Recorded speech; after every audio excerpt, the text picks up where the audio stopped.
Ahojte, rada vás vítam pri novom videu. Dnes si povieme 3 rýchle tipy, ako mať v spálni dostatok úložného priestoru. Predovšetkým v malých bytoch je problém s úložným priestorom. Teda povieme vám, ako si zariadiť spálňu tak, aby ste v nej mali dostatok oblečenia, mali ste ho kam uložiť a necítili ste sa ako skladisko. Sezónne oblečenie schovajte pod posteľ. Ak si vyberiete vhodnú posteľ s praktickým úložným priestorom, získate tak veľa úložného miesta.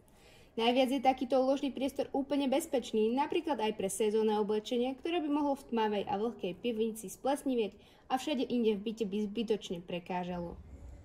Vyberte si správny rošt a ľahko tak získajte pod posteľou niekoľko centimetrov miesta navyše.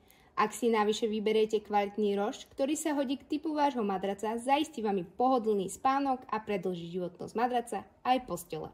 Nezabúdajte, že firma Materaso vyrába všetky svoje postele a matrace na mieru. Preto ak by ste chceli vyrobiť posteľ s väčším úložným priestorom, predĺžiť si bočnicu až po zem, firma Materaso vám to určite umožní. Najpraktickejšie z praktických. Kombo úložných priestorov do spálne.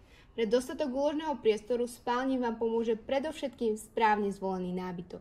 Teda praktická zásuvková komoda, veľká šatníková skriňa, nočné stoliky a samozrejme posteľ s veľkým úložným priestorom. Zariadte si svoju spálňu tak, aby ste mali v nej dostatok úložného priestoru a ja vás rada uvidím pri ďalšom videu.